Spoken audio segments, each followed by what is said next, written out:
ang mga istoryang pupukaw sa inyong imahinasyon at aantig sa inyong mga puso na magbibigay aral at inspirasyon.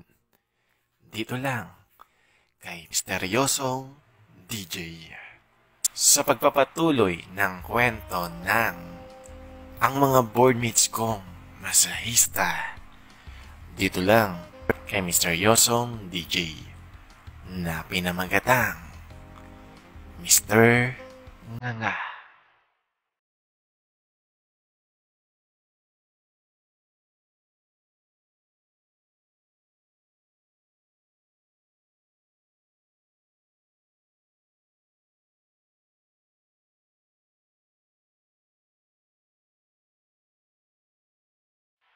Habang nasa biyaya ko, di pa rin mawala sa isip ko si James. Though, iniwan ko siya na wala na siyang lagnat, andun pa rin yung pag-alala ko. Pagdating ko sa office namin, diretso ako ng pantry para lagyan ko ng coffee yung tumbler ko. Break time na, agad ko kinuha yung cellphone ko at inopen ko yung ML. Hindi naka-online mga boardmates ko. Nag-quit ulit ako at kumain na lang ako sa pantry. Kamusta na kaya si James sa loob ko? Hanggang sa operation area, andun pa rin yung pag-alala ko kay James. Ay, salamat. Naka-uwi na rin ako at off ko na. Pagka-logout ko, diretso ko sa isang fast food chain para ibili ko siya ng wonton noodles.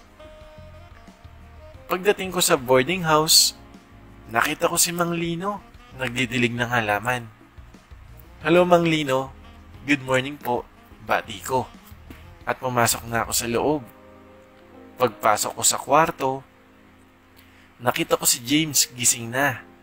At sinabi ko sa kanya, kamusta na pakiramdam mo? Okay na ako, sabi niya.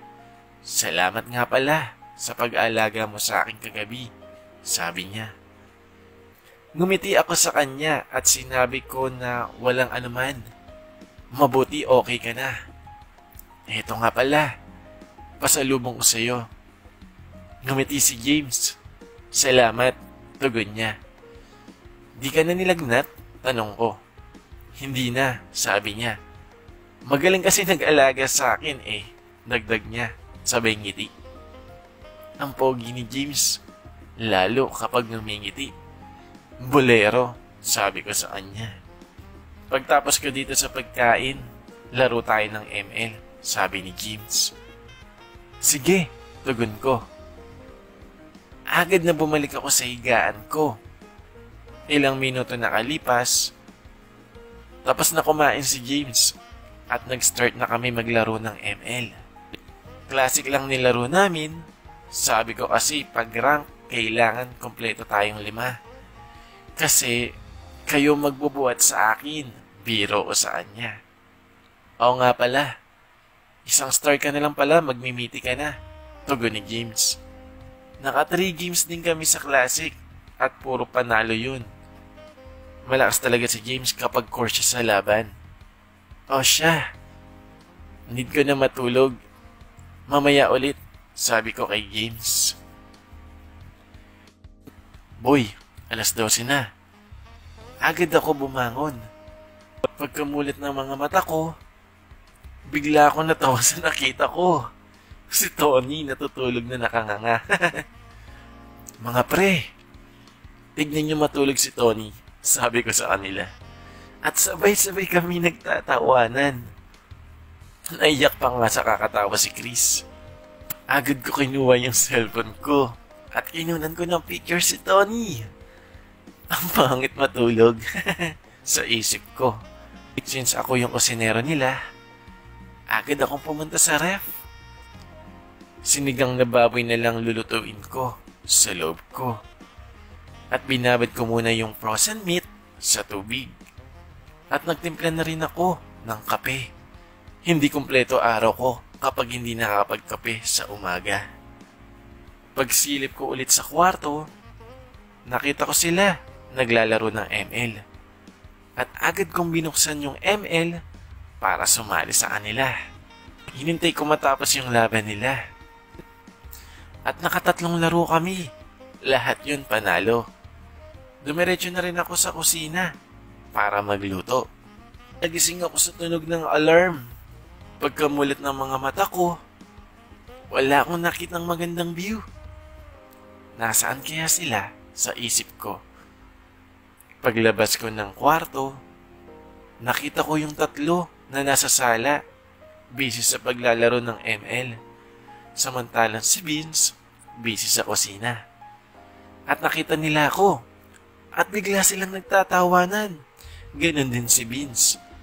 Hoy! Para kayong mga baliw. Sigaw ko sa kanila.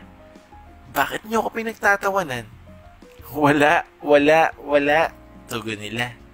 Agad akong pumunta ng kusina para magtimpla ng kape. Bakit niyo ako pinagtatawanan? Sambit ko kay Vince. Napapangiti lang ito. Wala nga, wika niya. Habang umiinom ako ng kape, di pa rin mawala sa isip ko. Bakit nila ako pinagtatawanan kanina?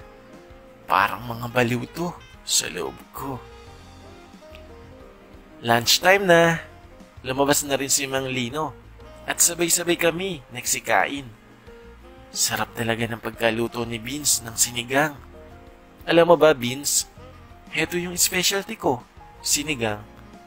Talaga ba? Tugon ni Vince. Yep, meron din akong talent sa pagluluto. Sambit ko sa kanila. Since off ko na bukas, ako magluluto. Sambit ko sa kanila. Wow, sige, asahan namin yan. Pagkatapos namin kumain, kaming dalawa ni Chris nagligpit ng pinagkanan. At napatingin sa akin ito at tumatawa na naman. Parang tanga. Ano kaya nakakatawa? Wala nga, sambit niya. Sinimulan ko na yung paghuhugas ng pinggan habang busy sila sa paglalaro ng ML. Pagkatapos kong maghugas, dumiretso ko sa sala para sumali sa kanila. Ayan na si Mr. Nga. Sigaw ni Alex at sabay-sabay sila nagtatawanan. Bakit Mr. Nga? Sambit ko. Ang pogi ko kaya. Pangit mo kaya, tukso ni Chris. Pangit mo matulog, sabay tawanan na naman sila. Nakita ka kanina ni Vince, natutulog na nakanganga. Sambit ni James. Tinawag kami, kaya nakita din namin. Medyo naiya ako sa part na yun. Ayun pala ang dahilan. Bakit nila ako pinagtatawanan kanina pa? Agad kong binuksan yung ML at sumali sa kanila.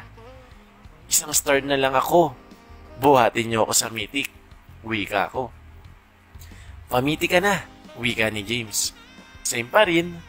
Ako yung mage. Support si Vince. Tank si Alex. At core sila Chris at James. At sa wakas, nanalo kami. At Mythic na ako. Salamat sa buhat nyo. Sambit ko. Pa-burger ka na. Biro ni Chris. Oo ba? Sige, sabi ko. Hindi, biro lang yun, sabi ni Chris. Dahil napamitik nyo ako, libre ko kayo ng burger. Wow, naks naman. Galante naman talaga ni Tony, wika ni Alex. Lumabas kaming 5 at pumunta kami sa kanto. Nandun kasi yung bilian ng burger. Habang naghihintay kami maluto yung order namin, meron isang motor, mabilis yung pag-andar nito, papunta sa akin. Agad akong hinila ni Vince, papunta sa kanya. At napadikit ako sa katawan niya. At nagkatinginan kami sa isa't isa. Bigla akong umiwas ng tingin. Sobrang kaba ang naramdaman ko ng mga sandali na yun. Tinapik niya ako sa balikat. Mag-iingat ka sa susunod, sambit niya. Sabay akbay niya sa balikat ko. Kilig yung naramdaman ko.